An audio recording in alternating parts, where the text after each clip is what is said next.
Outrage, fury, disgust. All these emotions are bubbling to the surface because major retailers just went live with their pre-orders for Pokemon 30th anniversary products.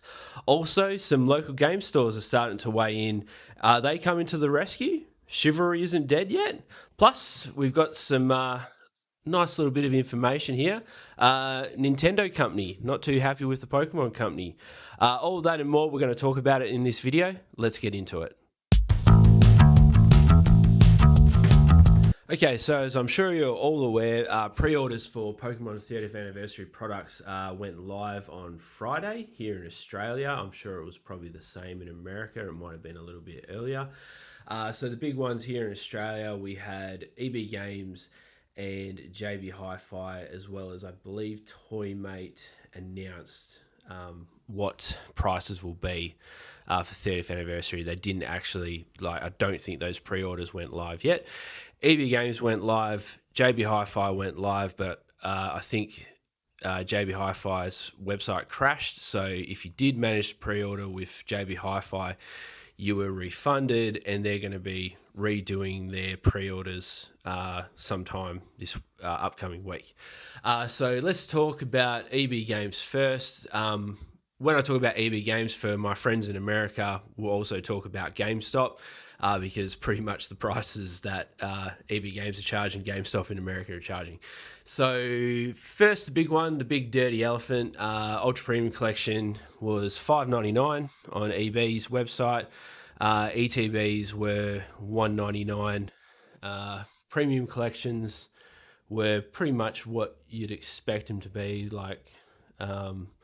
compared to the other prices and whatnot, But anyway, we'll just talk about the UPCs and the ETBs. So the ETBs are still available up on EB Games' website. So I assume when we get that initial release of ETBs, when 30th does release in September, 16th of September, there should be an abundance of ETBs. Now, doesn't mean that, people aren't going to line up and go crazy and whatnot, but just the fact that they're still available on EB Games, I'm assuming that there's going to be quite a quantity of ETBs. I don't think that ETBs are going to be too hard to come by. As for the Ultra Premium Collections, now that was the most expensive Pokemon product I've ever purchased from a retailer. So $5.99, so basically $600. They're sold out. So EB Games are sold out of those. So we can assume that JB Hi-Fi, Toymate, they'll sell out as well. And assuming the major retailers will have a similar allocation as well. So I wouldn't expect the Ultra Premium Collections to last very long when they release as well. So going off of what we've seen on JB's website, their pre-orders were up for $360 for an Ultra Premium Collection. So we can assume that your majors like Kmart, Big Dub will probably be $359.99, something like that. I think by the time tax is added to wholesale price, I think they're sort of coming in right around the probably $240, $250 sort of mark for the wholesale price. So that'll be interesting to see. So obviously, heaps of outrage, and I'm pretty sure GameStop, as I said, for my friends in America, right around the same price, like $5.99 or whatever, for an Ultra Premium Collection. But I'm pretty sure GameStop's been pretty dirty like that now for ages. I'm pretty sure even the Charizard Ultra Premium Collection last year, they were selling that for $280 or nearly $300 American price over there. So yeah, that's I don't think there's any surprises there when it comes to GameStop. EB Games, obviously there's quite a bit of sort of shock and awe over here in Oz about their prices. I think some people weren't expecting that. But, are we really surprised by that? Is it such a shock that the prices for 30th anniversary are so high? I know there's a lot of hate online at the moment for it, but is this what's needed? Do retailers have to start putting the prices way up to combat the absolute, absurdity of people chasing Pokemon products? Because, I don't know everyone's situation. You might be watching this video. You're a collector, you're a player, you're a scalper, flipper, whatever. It doesn't bother me. But it's become such an easy way for a lot of people to make quick money. So is this what's needed? Is this what's actually needed to slow things down a bit? Because it's all well and good to look at a retailer like EB or, whoever. I can't put GameStop into the same thing because their prices are ridiculous, like US prices. But like, is that what we need to do? Do we need to start actually charging more? It'll be interesting to see what, your Kmarts and the big W's will have them for, whether they just stick to the recommended retail price or do they say, oh, screw it, let's put it up as well. Probably won't, but if people carry on and the behavior like really is disgusting on release day, don't be surprised. Like don't be shocked and surprised like if it happens. So what I'm saying is that it's easy to throw stones at a retailer, but people don't look at the big picture.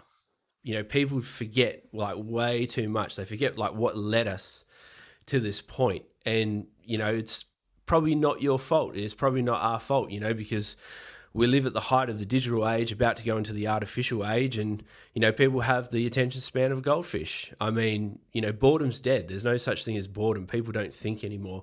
I mean, if you get bored, you just pull the super phone that's in your pocket out and you're not bored anymore. So no one takes the time to sort of take a step back and look at the big picture and think of things. In the last video I did about 30th anniversary, I explained like the Pokemon company, like they have not done anything to calm things down. I mean, the ultra premium collection is a joke. Like it's an absolute joke of a product. I mean, there's no surprise that is going to be the most sought after thing because of what people will speculate and believe that product will be. And it's been designed in a way to be speculated on. So, there's things like that. Also too, like, look at distribution. I mean, we have distribution selling Pokemon products to big chain stores like Costco and, Sam's Club and stuff like that in America, like these big, bulk value stores. I mean, like that. Why are Pokemon products at bulk wholesale stores? Like, does anyone not look at that and think that, like, what the actual fuck? Like, like what a joke. Like, no one sits at home on the weekend looking around and goes, you know what? There's not enough Pokemon in this house. We really, really need to go to that bulk wholesale discount store to get some Pokemon. Yeah, the house definitely needs more Pokemon. Why are Pokemon products being sold at stores like that? It's all these things that have led to the point like where we are. And a lot of it comes down to the design of Pokemon and just physical media in general. I mean, like, when it comes to video games and stuff like that, I mean, PlayStation have announced that next 2028, they're done with disc. But this is like this. That's not. I don't know why people are shocked about that. I mean, this has been coming for years. It's been like hinted at, nudged at. Start buying your games online because we're going to stop doing the physical stuff. So if you look at a company like EB Games, GameStop, they're making the transition probably to go to physical collectibles. Like that's why they're leaning more into video games and T-shirts and toys and trading cards, because trading cards, when it comes to like physical products, like they're going to be the king, and a lot of people have seen that for a very long time. I mean, there's people that have been screaming about it for, over a decade now, saying that, collectibles like trading cards, comic books, toys and all that stuff is like a good thing to invest in because they're physical. You can actually hold them, touch them, like look at them. So, companies like that are going to make that transition. Now, I'm not trying to justify, I'm not trying to defend them in the sense that, they're basically doubling the price of what they are. But what I'm just trying to say to people is people need to take a step back and have a look at actually what led to this. Because if no one wanted the shit, they wouldn't be charging double for it. They'd be discounting it. But because demand's so high, whether it's artificial hype or actual hype, is what leads to it.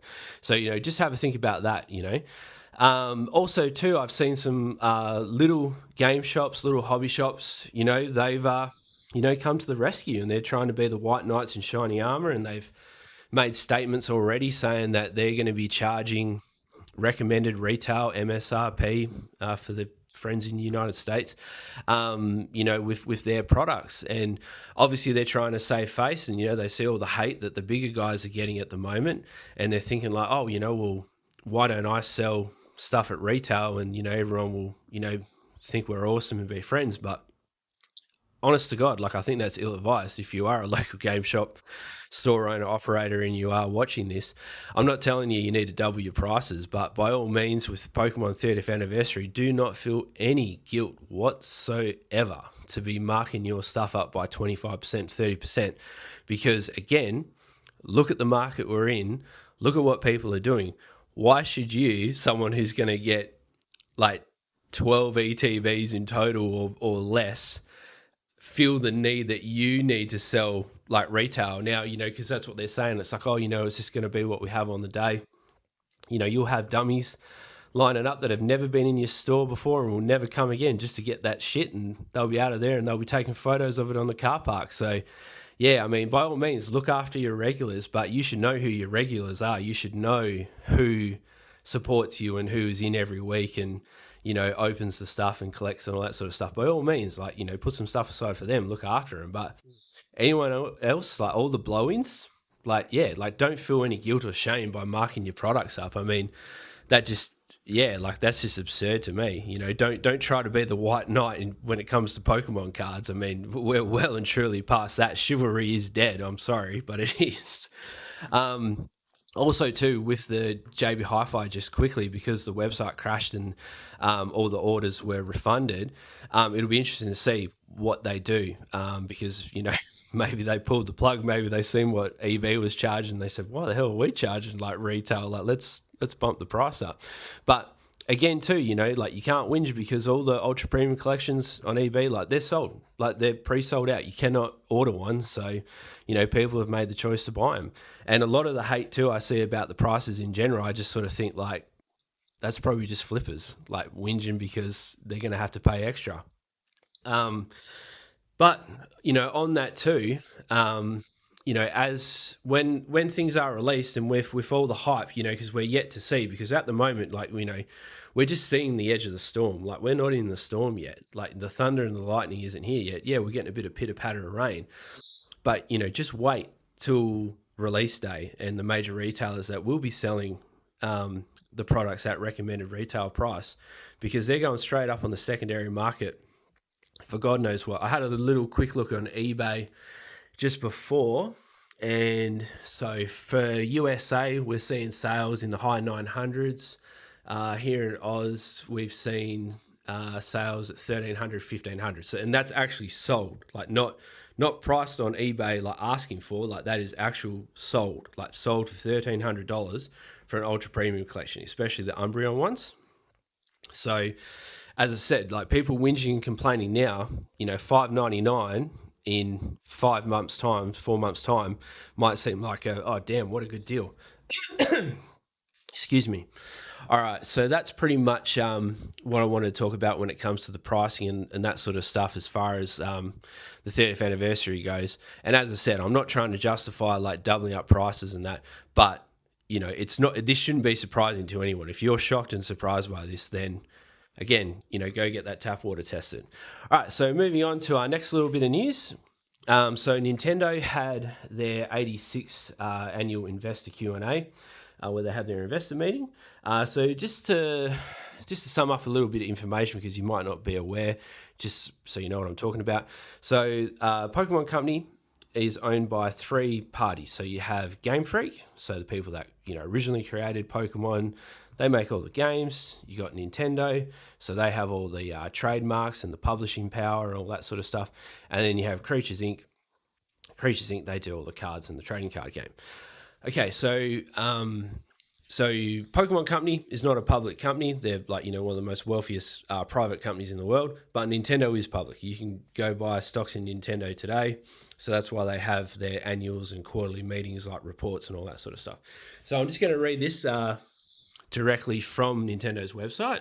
So this is a question that was asked to their head. I might muck his name up a bit. I'll try not to, but I'll do my best. So the question was, in the Pokemon trading card game, there have been cases of bulk purchasing and high price reselling. In terms of creating an environment where consumers can purchase and enjoy the products with peace of mind, how does Nintendo view this issue? Remember, Nintendo is an owner of the Pokemon Company. And is Nintendo working with the Pokemon Company to address it? So I've just got his last name here, not his first name. But the president, Furukawa, said, with respect to the Pokemon trading card game offered by the Pokemon Company, which is an equity method subsidiary of Nintendo, we are aware of instances where limited quantity cards are purchased in large volume, leading to high price reselling in the market. In response, the Pokemon Company is taking various measures, including made-to-order sales and agreements with marketplace operators. For online priority drawing for certain products, I understand that the Pokemon Company also plans to use an account verification method that utilizes my number cards. So that's a Japanese official government issued card. So that's obviously in reference to what's happening in Japan. Nintendo also communicates with the Pokemon Company as needed to discuss appropriate ways to deliver products to consumers. We believe that the Pokemon Company will continue to take measures to respond to the issues. So that was question 15 of the 86th annual Pokemon Nintendo annual stock meeting. Anyway, so we can read into that in a lot of ways and think it's nothing, or we can think it's something. In my opinion, I think this is something. I think Nintendo is looking at things, and I don't think they're probably too happy with the way things are going, especially like all the bad press. Not that Nintendo's ever really worried about bad press, but there's one thing here that stood out to me, and this is the including made-to-order sales and agreements with marketplace operators. Now, the made-to-order sales side of things is that, will, the Pokemon Company start to do made-for-order stuff? Now, picture this, is Nintendo looking at the way things are, and are they sort of saying to themselves, are we leaving money on the fucking table here? Everyone's cashing in, and we're making good money here, but other people are making a lot more than us. And that said, Nintendo, they don't mind being the bad guy. If you know about the history with people that try to rip them off and all that sort of stuff, they don't mind being the bad guy, shown in the bad light. So at what point does Nintendo say to the Pokemon Company, the other two, and said, can we do things better? Why not? What else can we do? And again, I'm not putting ideas out there or saying this is or isn't happening, but just imagine if they said, okay, well, we've got Pokemon Company, Pokemon International. Why don't we just start a membership, right? That's what everyone loves these days. Everything's got a membership. Why don't we just start a membership? People sign up for it. It's, X amount or whatever a year. And that gives them the ability to purchase Pokemon products directly from the Pokemon Company. So, imagine that if they said, okay, well, people can pre-order 2 ETBs and 2 booster boxes or whatever. And instead of the product already being printed, they do it ahead of time, where they say, okay, this is going to release in 6 months' time. We don't have any pictures of cards or examples or whatever, but it's going to be called this. It's going to be a Charizard heavy set. Let's start taking pre-orders. So you've got the new printing facilities right around the corner, and this is when we talk about the made-to-order sales. So if people are able to pre-order the products before they get printed, then they know how many they have to print minimum, and then of course they can print more to, even out the market. So I just found that very interesting. I'll be keeping a close eye on things. But yeah, as I say, Nintendo, they have the rights to all the trademarks and all that sort of stuff. So they pretty much do have de facto control of the Pokemon Company when it comes to that side of things.